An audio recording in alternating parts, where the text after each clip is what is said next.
बिस्मिल्लाहिर्रहमानिर्रहीम। अस्सलाम वालेकुम। कैसे हैं आप लोग? उम्मीद करती हूँ बहुत अच्छे होंगे। तो आज बना रही हूँ बहुत ही मज़ेदार सी रेसिपी, और ये रेसिपी है दानेदार कौरमे की रेसिपी, और बहुत ही आसान तरीके से बनेगा ये कौरमा। आप लोगों को बहुत पसंद आएगा क्योंकि आसान तरीके से कौरमा बनता है। काफ़ी लोग बोल रहे थे मुझसे कि हमें कौरमा बनाएं, कौरमा बनाना सिखाएं, और वो भी 1 किलो का। तो मैं परफेक्ट रेसिपी 1 किलो की बताऊँगी। तो यहाँ मैंने आधा कप ऑयल लिया है, यानी कि आधा कप ऑयल लिया है। उसके अंदर मैंने घी भी शामिल करा है। तो जैसे आप अगर आप घी ले रहे हैं तो आधा कप ले लें, और ऑयल ले रहे हैं तो आधा कप ले लें। तो मैंने क्या करा, आधा ही कप घी और ऑयल मिला के आधा कप ले लिया। अब यहाँ पर 3 मीडियम साइज़ की प्याज थी जो मैंने इसमें डाल दी है बारीक काट के, और साथ में ही मैंने इसमें हाफ़ टी स्पून नमक डाला है ताकि प्याज का कलर बहुत अच्छा सा आ जाए। ये देखें, प्याज जो ना लाइट गोल्डन सुनहरी सुनहरी कलर की हो गई। अगर आप इससे डार्क करेंगे ना तो फिर कौरमा जो है ना बिल्कुल काला हो जाएगा, वो अच्छा नहीं लगेगा, टेस्ट में भी अच्छा नहीं लगेगा, और फिर यानी कि देखने में भी अच्छा नहीं लगेगा। तो यहाँ देखिए लाइट सा गोल्डन कलर आ गया। अब हम क्या करेंगे, ये सारी प्याज निकाल लेंगे, और फ़ौरन चूल्हा बंद कर दिया करें ताकि प्याज निकालते ही निकालते कहीं प्याज सारी काली ना हो जाए। तो यहाँ पर देखें हम लोग क्या करेंगे, आप चाहें तो अखबार पे निकाल के इसको पंखे के नीचे रख दें तो ये क्रिस्पी क्रिस्पी हो जाएगी, या किचन में भी कहीं आप काउंटर पे रख दें तो क्रिस्पी क्रिस्पी हो जाती है। तो यहाँ पर देखें मैंने प्याज सारी प्लेट में निकाल के रख दी है। इसमें जाएंगे गरम मसाले। गरम मसाले ये हैं, एक तेज़पात का पत्ता, बादियानी का फूल, लौंग और काली मिर्चें, और जायफल, जवतरी और बड़ी इलायची और छोटी इलायची, ये गरम मसाले, और लौंगे भी हैंगी इसमें, और जायफल, जवतरी, ये सब आप ना बिल्कुल साबुत डाल लीजिएगा। तो इससे ना बहुत अच्छी खुशबू आएगी, कौरमे का बहुत अच्छा टेस्ट निकल कर आएगा। जो कौरमे में मेन चीज़ें जाती हैं वो यही है। आप चाहें तो गरम मसाला पिसा हुआ भी डाल सकते हैं, वो भी लास्ट में डाल सकते हैं, और आप चाहें तो जायफल, जवतरी भी पीस के डाल सकते हैं। तो यहाँ पर अब हमारे पास कुछ मसाले, जो मसाले मैं आपको बताऊँगी, पिसी हुई लाल मिर्च है 1 टेबल स्पून, हल्दी है हाफ़ टी स्पून, नमक है 1 टीस्पून, और 1 टीस्पून इसमें देगी मिर्च जिससे बहुत अच्छा कलर आएगा, और 1 टेबल स्पून है इसमें धनिया पिसा हुआ।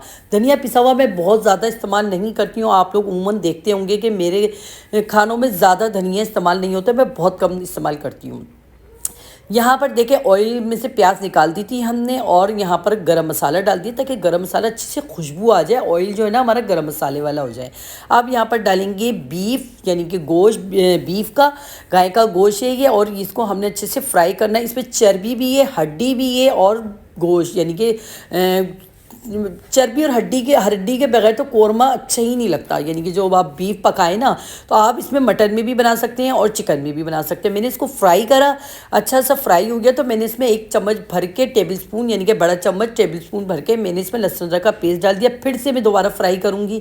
इसको फ्राई करना है हमने, अच्छे से भूनते रहना है, और फ्राई करते, यानी कि फ्राई करते जाइएगा, भूनते जाइएगा। इसको भूनना बहुत ज़रूरी है ताकि ना गोश्त का कलर भी चेंज हो जाए और अच्छा सा टेस्ट आ जाए। अब ये जो मसाले मैंने आपको सारे दिखाए थे, सारे मसाले हम इसमें डाल देंगे, और ज़रा सा साइड में पानी भी डालेंगे ताकि मसाले ना लगे ही नहीं। तो इसको देखिए मैं इस तरह से मिक्स कर रही हूँ थोड़ा सा ना, क्योंकि इसमें थोड़ा सा पानी डालना ज़रूरी है। थोड़ा सा पानी डालेंगे, इसको मिक्स करेंगे अच्छे से, और यहाँ पर मिक्स करने के बाद फिर मैं इसमें क्या करा, मैंने इसमें सारा पानी डाल दिया, यानी कि मैंने इसमें तकरीबन 3 गिलास पानी डाल दिया है। 3 गिलास पानी डाल के हम इसको ढक्कन ढक देंगे और गलने के लिए रख देंगे, ठीक है ना। तो यहाँ पर देखिए जो प्याज मैं आपको दिखा रही हूँ ना, हम ये क्या करेंगे, यहाँ पर मेरे पास 1 पाव दही है, और 1 पाव दही में हमने इसमें ये सारी प्याज डाल के, और हमने सिर्फ जूसर में डाल के ना चला देना है, थोड़ा सा ना जग में, जूसर के जग में थोड़ा सा चलाना है, यानी कि बिल्कुल पेस्ट नहीं बनाना है। थोड़ा सा कि प्याज बीच में से टूट जाए, यानी कि थोड़ा सा चूरा चूरा हो जाए। जैसे ये देख रहे हैं ना आप लोग, देखिए थोड़ी मोटी कुटी कुटी हुई सी प्याज लग रही है आपको, ये कुटा कुटा सा लग रहा है, यानी कि ये दानेदार हमने पीसा है, हमने ना बिल्कुल पेस्ट नहीं बनाया। बस 1 से 2 दफ़ा चलाया है, ज़्यादा नहीं चलाना है, और ज़्यादा पानी भी नहीं डालना है। तो ये देखिए इसी दही में बस हमने ये सारी प्याज डाली थी, जो 3 मीडियम साइज़ की प्याज फ्राई करी थी हमने। अब यहाँ पर देखें गोश्त भी तकरीबन हमारा गल गया है। मैं इसको अच्छे से ये देखें पूरा रोगन भी ऊपर आ गया है, और सारा पानी भी खुश्क हो गया है। मैंने पानी डाल दिया था ना हाथ के हाथ ही, तकरीबन मैंने 3 गिलास पानी डाला था, और सारा भून भुना के, क्योंकि देखिए हड्डी और चर्बी वाला गोश्त है, तो इसमें पानी डाल के सही से पकाया जाता है कि अच्छे से अर्क निकल जाए हड्डियों का, चर्बियों का, सही से जैसे ना इसके जो टेस्ट है ना निकल कर आए। अब यहाँ पर हमने जो दही और प्याज को पीसा था उसमें जग में डाल के जूसर के, तो अब हमने देखें इसको डाल दिया है, ठीक है ना।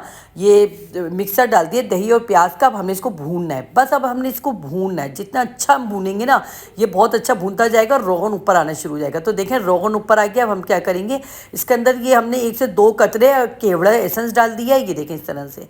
अच्छा भून गया था तो मैंने इसमें पानी भी डाल दिया है। इतना पानी डाला है कि जितना हमें गाढ़ा रखना हो, पानी सिर्फ इतना डालें जितना हमें गाढ़ा रखना हो, और ढक्कन ढक दें। और बस 1 सेकंड के लिए ढक्कन ढकना है, केवड़ा डाल के ढक्कन ढक के चूल्हा बंद कर दें आप। तो यहाँ ज़बरदस्त सा देखिए दानेदार कोरमा हो चुका है तैयार। बहुत आसान रेसिपी है और परफेक्ट 1 किलो की रेसिपी, क्योंकि 1 किलो बीफ था हमारे पास।